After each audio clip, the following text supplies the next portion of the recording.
오늘은 에베소서 4장의 말씀을 갖고 새 사람이 되었으니 이젠 충분해져야 합니다. 새 사람이 되었으니 이젠 충분해져야 합니다. 이런 제목으로 함께 하나님 말씀을 나누도록 하겠습니다. 여러분 인생을 살아가면서 언제 성숙하게 되시나요? 언제 좀 성장하고 또 언제 좀 예전의 나보다 좀 더 나은 내가 되어 가십니까? 사실 우리가 그렇게 되는 때는 대부분 사건을 만날 때입니다. 사건과 사고 또는 뜻하지 않은 일들을 만날 때 우리는 그 순간을 통하여서 또 새로운 사람이 되기도 하고 또 성장하고 성숙하게 되지요. 그리스도인이 그렇게 맞이하게 되는 사건 중에 가장 큰 사건은 다름 아닌 예수님을 그리스도로 영접하는 것입니다. 오늘 본문의 에베소 교회의 성도들은 그렇게 예수님을 그리스도로 영접함으로 말미암아서 새 사람이 되었습니다.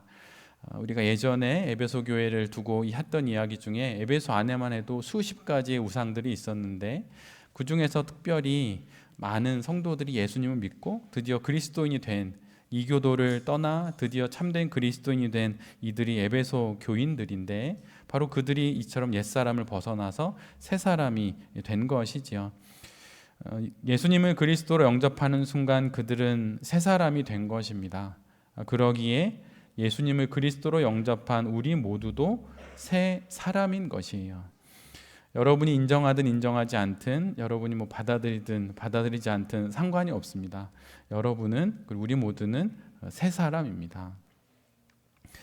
여기서 우리가 정확하게 알게 되는 것이 있는데 그것은 우리가 새 사람이 되기 위해서 무엇인가를 해야 하는 것이 아니라는 사실이에요. 우리는 이미 새 사람입니다. 성경은 그리고 교회는 새 사람이 되는 것을 상징적으로 세례의 예식을 통하여서 많은 사람들에게 그걸 드러냅니다. 세례라고 하는 것은 옛사람은 죽고 새 사람으로 다시 태어나는 상징적인 의식이지요. 그런데 바로 에베소서에서는 그 죽고 태어남을 이것을 옷을 벗고 입는 것으로 그렇게 표현을 해 두었습니다. 특별히 세례 형식 중에 침례의 장면을 보면 침례를 생각해 보면 옛사람으로 침례에 와서 물 아래로 완전히 잠겨서 곧 그는 죽음을 경험하게 됩니다. 그것이 죽음의 의미인 것이죠. 그리고 나서 물에서 다시 올라옴으로 새 생명을 얻어서 새 사람이 되어 태어난 것을 상징하게 됩니다.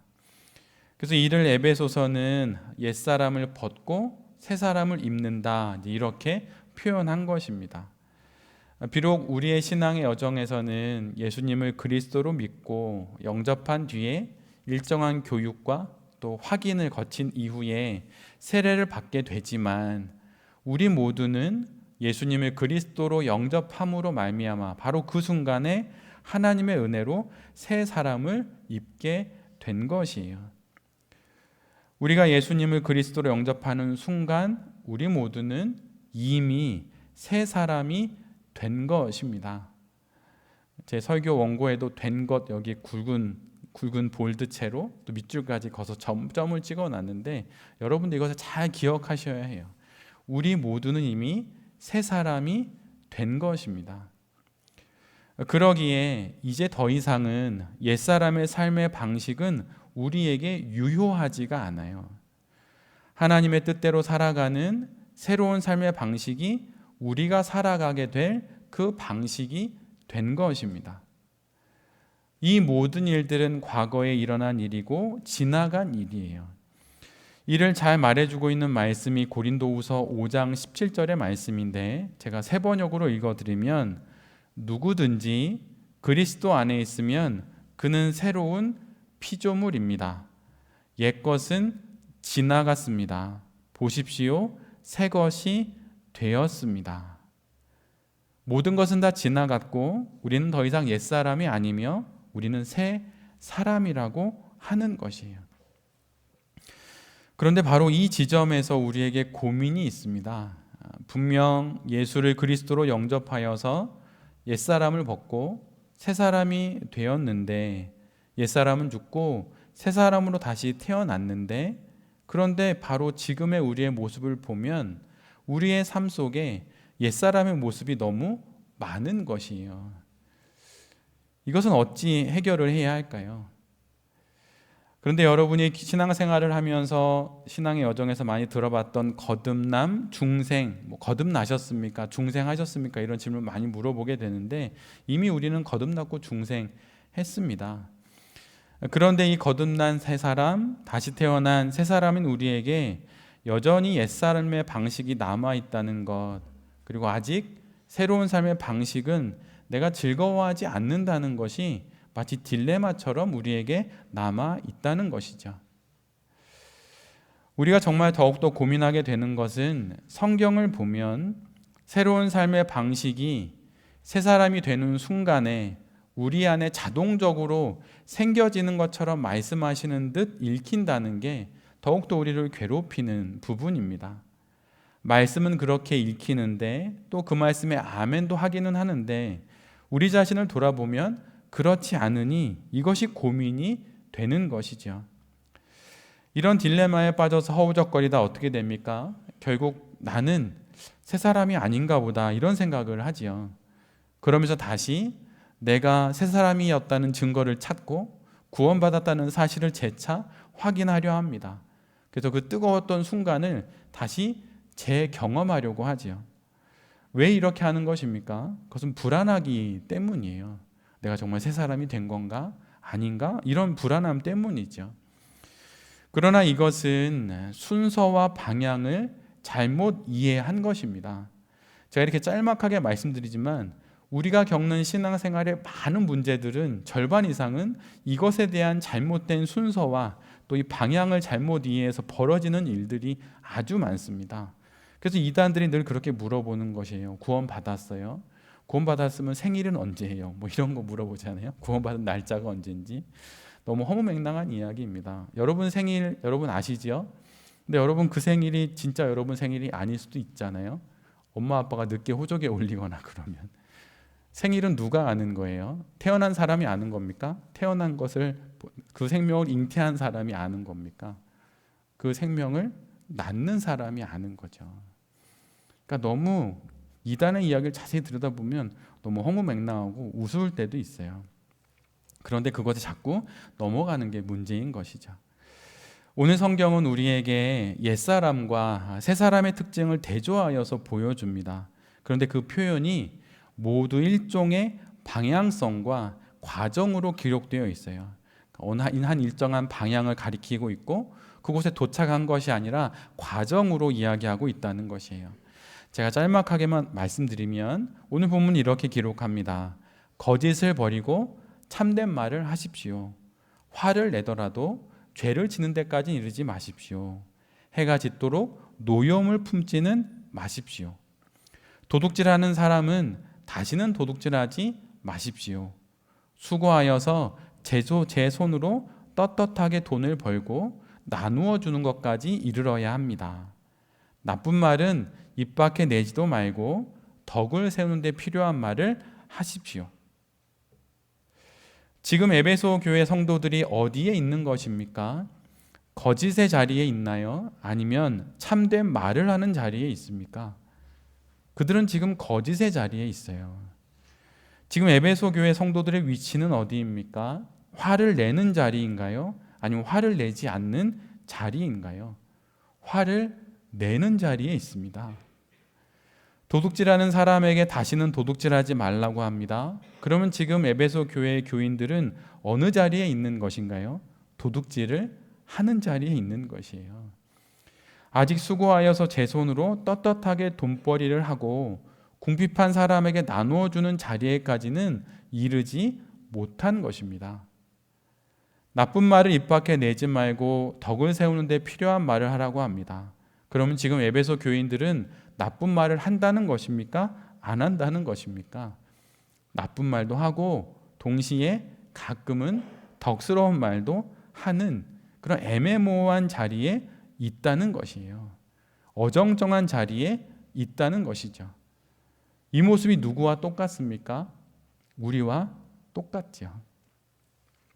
지금 에베소 교회의 교인들은 분명 예수님을 나의 그리스도요 나의 유일한 구원자요 메시아로 믿고 나의 주인으로 영접해서 새 사람이 되었습니다. 그건 분명한 사실이지요. 우리도 마찬가지입니다. 그럼 어떻게 된 것입니까? 어떤 상태가 된 것인가요? 그것은 지금 에베소 교인들은 정체성으로는 새 사람이 되었지만 그 정체성에 어울리는 구체적인 삶의 내용들은 아직 충분하지 않은 상태에 있다고 하는 것이에요. 우리처럼 말이죠. 새 사람이 되었다는 것은 구원을 받았다는 것과 동의어입니다. 근데 이 둘이 의미하는 건 삶의 전환점을 막 통과했다는 의미예요. 새 사람의 정체성을 갖게 된 것이고 새로운 지위와 명분, 신분을 갖게 되었다는 것이에요. 그리고 이 정체성과 지위와 신분에 걸맞는 그러한 삶으로 부르심을 받았다는 것입니다. 이는 비유하자면 마치 활주로를 막 달리던 비행기가 이륙하는 순간 더 이상 땅에 발을 딛고 있지는 않고 땅과는 상관없는 하늘에 속한 비행기가 되어서 이제 공중에 가만히 떠 있는 게 아니라 목적지를 향해서 비행하듯이 새 사람이 된 우리 모두는 이제는 땅과는 상관이 없는 전혀 다른 인생을 살아가는 그 신앙의 여정을 마치 비행처럼 항해처럼 우리가 받고 있다고 하는 것입니다. 우리는 구원을 받았고 구원 이후 바로 구원에 걸맞는 삶을 살아갈 기회를 부여받은 것이에요. 달리 말하면 비행 중인 것이죠. 그러니 새 사람이라는 정체성에도 불구하고 이에 걸맞지 않는 모습이 있다고 당황할 필요는 없습니다.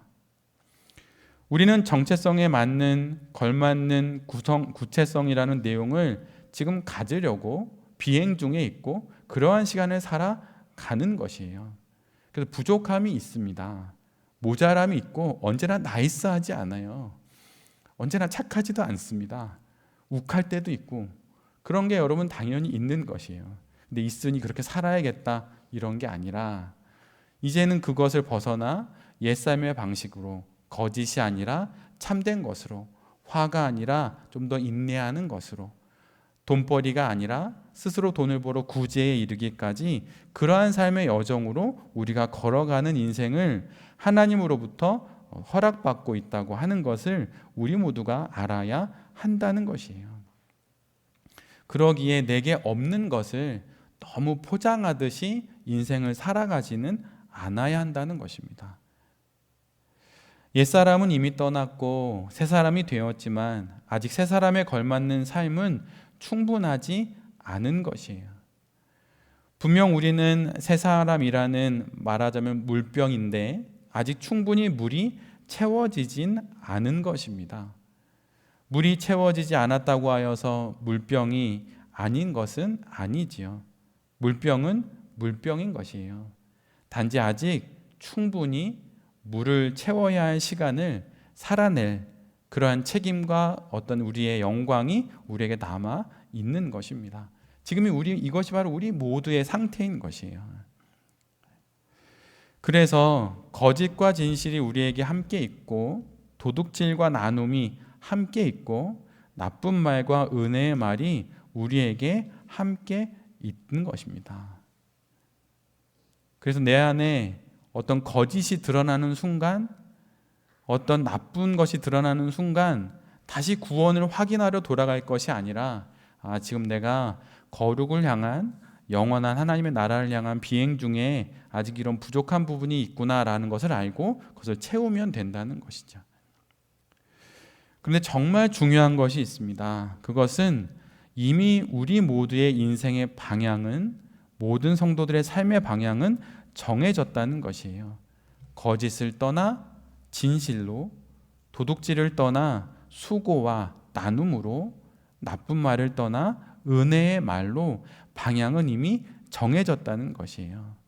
비록 우리 안에 그런 것들이 발견되기는 하지만 우리가 가야 할 방향은 그쪽이 아니라 하나님을 향해, 진실을 향해, 구제와 나눔을 향해, 은혜를 향해 나아가야 한다는 것이죠. 이런 식으로 우리의 방향을 정해줬고 그 길을 걸어가면서 그 세 사람의 정체성을 삶의 구체성으로 채워가야 할 그러한 책임과 기회가 우리에게 여전히 허락되어 있는 것이에요. 이러라고 우리에게 생명이 있는 것이고 우리에게 교회가 있는 것이며 우리의 삶이 여전히 지속되고 있는 것입니다. 새 사람이 되었다고 하는 것이 바로 우리가 많이 들어왔던 중생과 거듭남이고 또 영원한 생명을 갖게 된 것입니다. 그러면 이제 새로운 생명이 된 그 생명은 어떻게 되어야 할까요? 또 어떻게 해야 합니까? 그것은 성장하고 성숙해야 한다는 것이에요. 나무가 하늘을 향해 가지를 뻗어서 높이를 더해가면서 하늘 높이 성장하고 성숙하듯이 또 그 뿌리가 땅속 깊은 곳을 향해 뿌리를 내리며 깊이를 더해가며 성장하고 성숙하듯이 그렇게 세 사람의 정체성을 채워가는 성장과 성숙이 우리에게 있어야 한다는 것입니다. 그래서 그가 만약 참된 신앙인의 길을 걸어가고 있다면 그러한 성장을 볼 수 있어야 하고 또 그러한 성숙을 볼 수 있어야 하는 것이에요. 여러분은 잘 성장하고 계신가요? 성숙하고 계십니까? 새 사람이 된 우리는 그 사명을 또 그 하나님이 주신 그 귀한 그 시간을 허락받고 있는 것이에요. 그래서 여러분 성장하셔야 합니다. 성숙하셔야 해요. 그런데 맨 앞에서 말씀드린 것처럼 우리는 웬만하면 잘 성장하고 싶지 않고 성숙하고 싶지 않습니다. 그냥 이렇게 지내다가 그냥 하늘나라 가고 싶죠. 근데 하나님이 그냥 놔두시질 않으세요. 하나님이 정말 사랑하시면 여러분 성장시키고 성숙시키시려고 사건을 주십니다. 네. 여러분 그 문제 없는 가정은 없다 뭐 이런 얘기 많잖아요. 오히려 문제 없는 것이 문제라고 하잖아요. 정말 그런 겁니다. 만약 여러분 정말 하나님 안에서 성장하고 성숙한다면 여러분 분명 문제가 있을 거예요. 사건이 있을 거예요.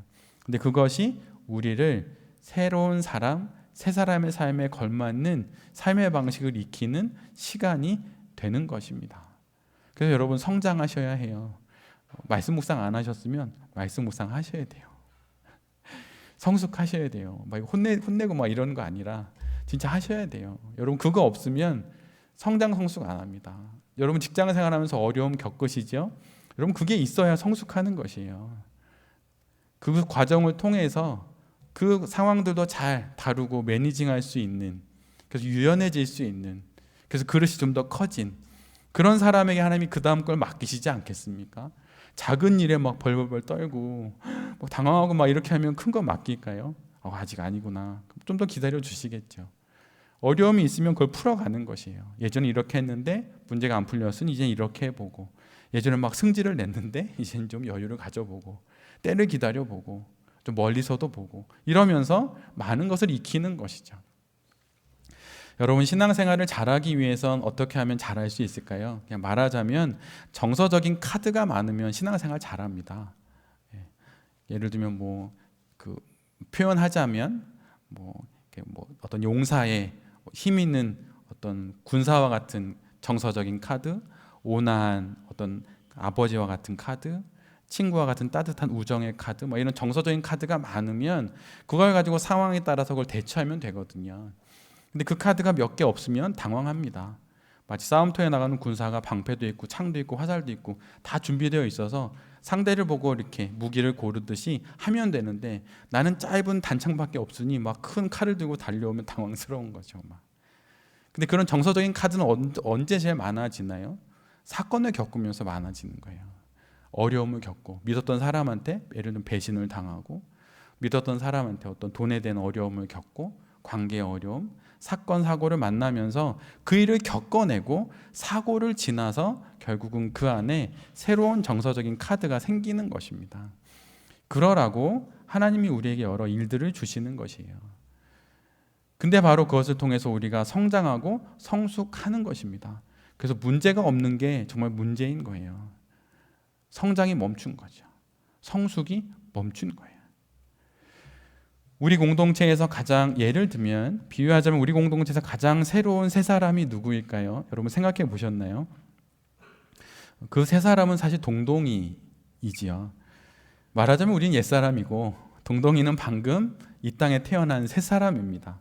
말하자면 그렇다는 것이에요. 그런데 막 이 땅에 도착한 새 사람인 동동이가 충분히 새로운 새 사람인가요? 그거는 아닙니다.